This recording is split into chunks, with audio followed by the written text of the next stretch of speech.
সুপ্রিয় দর্শক, আসসালামু আলাইকুম। নিউজ 24 এর আজকের সর্বশেষ সংবাদে আপনাদেরকে স্বাগতম।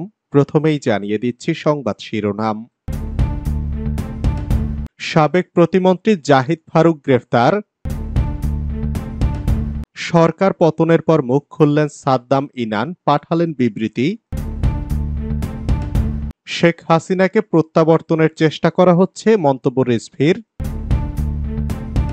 জয়পুরহাটে সীমান্তে কাঁটাতারের বেড়া নির্মাণের চেষ্টা বিএসএফ এর, বিজিবির বাধা।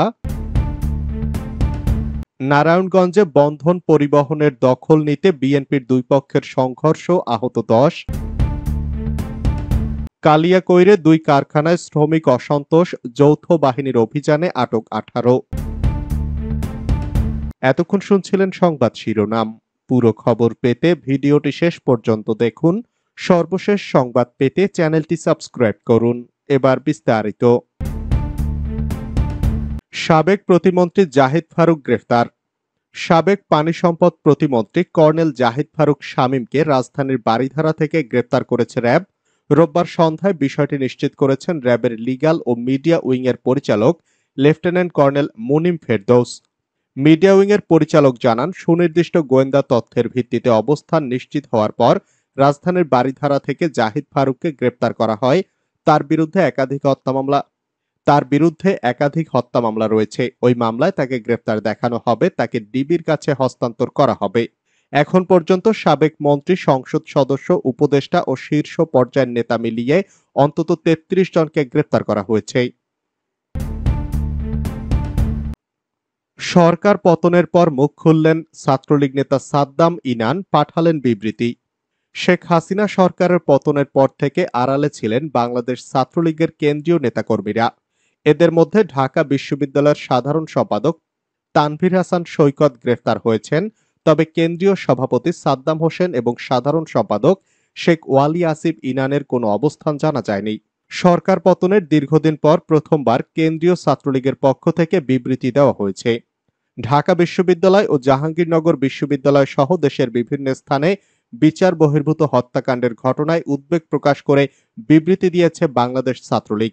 রবিবার ছাত্রলীগের কেন্দ্রীয় সভাপতি সাদ্দাম হোসেন এবং সাধারণ সম্পাদক শেখ ওয়ালি আসিফ ইনান স্বাক্ষরিত এক বিবৃতিতে এই উদ্বেগ জানানো হয়। এতে বলা হয়েছে, বিচার বহির্ভূত হত্যাকাণ্ড বন্ধ ও নিরাপদ ক্যাম্পাসের দাবি। সম্প্রতি ঢাকা বিশ্ববিদ্যালয়ের তোফাজ্জল হোসেন, জাহাঙ্গীরনগর বিশ্ববিদ্যালয়ের শামীম মোল্লা এবং রাজশাহী বিশ্ববিদ্যালয় আব্দুল্লাহ আল মাসুদ সহ দেশের বিভিন্ন প্রান্তে সংগঠিত বিচার বহির্ভূত হত্যাকাণ্ডের বিষয়ে উদ্বেগ প্রকাশ এবং নিরপেক্ষ তদন্ত সাপেক্ষে জড়িতদের বিরুদ্ধে যথাযথ পদক্ষেপ গ্রহণের জন্য প্রশাসন ও আইন শৃঙ্খলা রক্ষাকারী বাহিনীর প্রতি আহ্বান জানাচ্ছে বাংলাদেশ ছাত্রলীগ। জয় বাংলা, জয় বঙ্গবন্ধু। তবে গত সরকারের সময় ছাত্রলীগ তার নিজস্ব ভেরিফাইড ফেসবুকে বিবৃতি প্রকাশ করত। বর্তমানে তাদের ফেসবুক পেজটি খুঁজে পাওয়া যায়নি। শেখ হাসিনাকে প্রত্যাবর্তনের চেষ্টা করা হচ্ছে, দাবি রুহুল কবির রিজভীর। দেশকে অস্থিতিশীল করে শেখ হাসিনাকে প্রত্যাবর্তনের চেষ্টা করা হচ্ছে বলে মন্তব্য করেছেন বিএনপির সিনিয়র যুগ্ম মহাসচিব রুহুল কবির রিজভী। রোববার সন্ধ্যায় যশোরে আয়োজিত গণসমাবেশে প্রধান অতিথির বক্তব্যকালে তিনি মন্তব্য করেন। সমাবেশে রুহুল কবির রিজভী বলেন, গত 5ই আগস্টের পর আওয়ামী লীগের অনেকে পালিয়ে গেলেও অনেক নেতাকর্মী ঘাপটি মেরে আছে। এদের কাছে অনেক কালো টাকা।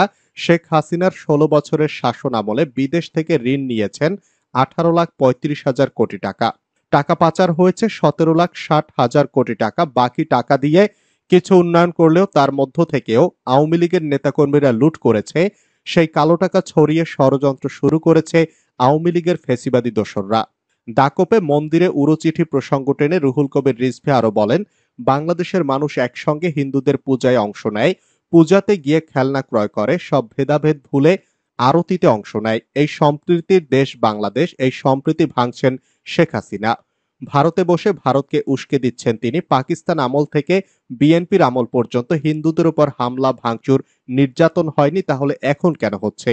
শেখ হাসিনার ইন্ধনে এই অত্যাচার, নির্যাতন হচ্ছে। এই চক্রান্ত আওয়ামী লীগের ফ্যাসিবাদ ও তার প্রভুদের যৌথ প্রযোজনা। জয়পুরহাটে সীমান্তে কাঁটাতারের বেড়া নির্মাণের চেষ্টা বিএসএফ এর, বিজিবির বাধা। জয়পুরহাটের পাঁচবিবি উপজেলার ধরঞ্জি ইউনিয়নের উসনা সোনাতলা সীমান্তে কাঁটাতারের বেড়া নির্মাণের চেষ্টা করেছে ভারতীয় সীমান্তরক্ষী বাহিনী। আজ রোববার সকালে বর্ডার গার্ড বাংলাদেশের বাধায় কাজ বন্ধ করে বিএসএফ। আন্তর্জাতিক সীমান্ত আইন অনুযায়ী শূন্য রেখা থেকে 150 গজের মধ্যে কোনো স্থাপনা নির্মাণ করা যায় না। বিজিবি ও স্থানীয় সূত্রে জানা গেছে, ভারত সীমান্তের গয়েশপুর ও বাংলাদেশ সীমান্তের সোনাতলা অংশে কাঁটাতারের বেড়া নেই। বিএসএফ 5 দিন ধরে রাতের বেলা ওই অংশের 280 নম্বর মেইন পিলারের সাব পিলার 12 ও 13 নম্বরে শূন্যরেখার 10 গজের মধ্যে কাঁটাতারের বেড়া নির্মাণের চেষ্টা শুরু করে।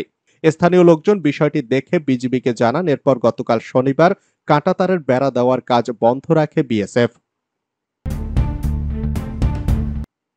নারায়ণগঞ্জে বন্ধন পরিবহনের দখল নিতে বিএনপির দুই পক্ষের সংঘর্ষে আহত 10।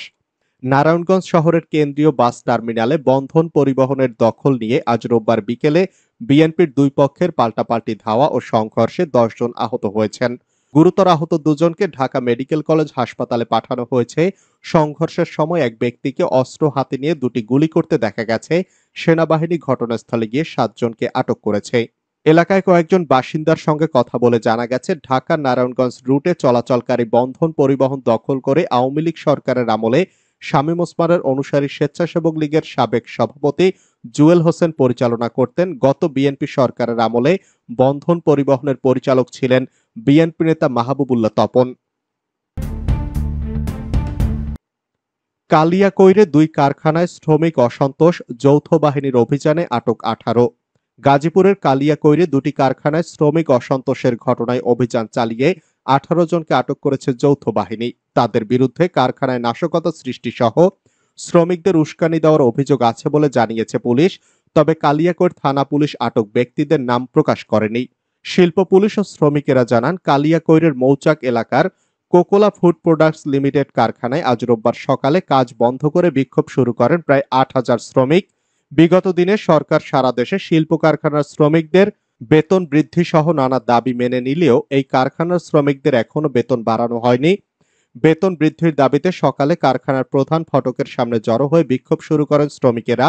এক পর্যায়ে কারখানার পাশে ঢাকা টাঙ্গাইল মহাসড়ক অবরোধ করে কয়েকটি যানবাহন ভাঙচুর করেন তারা। এতে সড়কে যান চলাচল বন্ধ হয়ে যায়। খবর পেয়ে সেনাবাহিনী ও শিল্প পুলিশের সদস্যরা ঘটনাস্থলে গিয়ে শ্রমিকদের সঙ্গে কথা বলে বেলা 11:30টার দিকে মহাসড়ক থেকে সরিয়ে দিলে সড়কে যান চলাচল স্বাভাবিক হয়।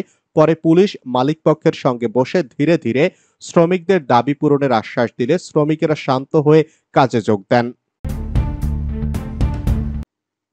ডক্টর ইউনূসকে চিঠি, রাষ্ট্র সংস্কার ও জবাবদিহি প্রতিষ্ঠার আহ্বান 4 মার্কিন আইন প্রণেতার।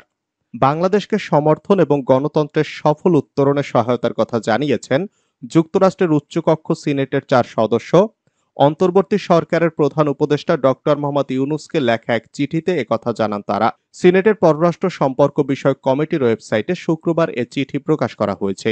ডক্টর ইউনূসকে অভিনন্দন জানিয়ে চিঠি দেওয়ারা 4 সিনেটররা হিন্দু সম্প্রদায়, কক্সবাজারে আশ্রয় নেওয়া রোহিঙ্গা ও দুর্বল জনগোষ্ঠীর উপর হামলার জন্য দায়ীদের জবাবদিহিতার আওতায় আনতে কঠোর আইন প্রয়োগ এবং দ্রুত পদক্ষেপ নেওয়ারও আহ্বান জানিয়েছেন।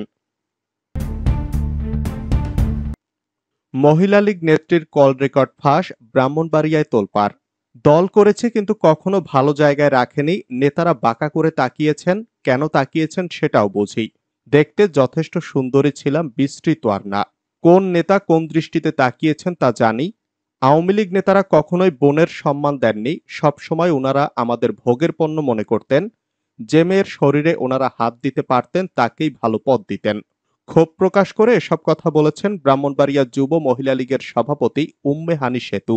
সম্প্রতি সেতুর একটি ভয়েস রেকর্ড সোশ্যাল মিডিয়ায় ছড়িয়ে পড়েছে। এ নিয়ে চলছে ব্যাপক আলোচনা সমালোচনা। উম্মে হানি সেতু ব্রাহ্মণবাড়িয়া যুব মহিলা লীগের সহসভাপতি হিসাবে রাজনীতিতে সক্রিয় ছিলেন।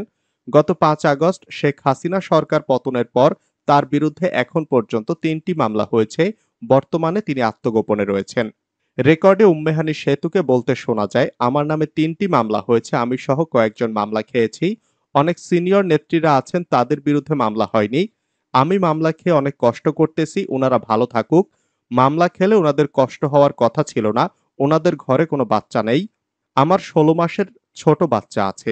ওই বাচ্চাটাকে ফেলে ঢাকা ও চট্টগ্রামে পড়ে আছি। একটা মানুষ আমার বাসায় খবর নেয় না। আমার ছোট 3টা বাচ্চা কি খায়, বাচ্চাগুলো কি করে, বাড়িতে বাজার আছে কিনা তা ফোন দিয়ে কেউ খবর নেয়নি, তাতেও কোনো দুঃখ নাই।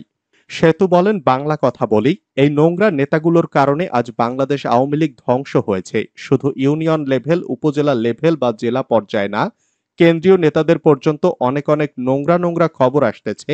কেন্দ্রীয় নেতারা নায়িকাদেরকে নিয়ে ফুর্তি করতেন, এগুলো করে বাংলাদেশে গজব নাজিল করেছে আওয়ামী লীগের ওপর।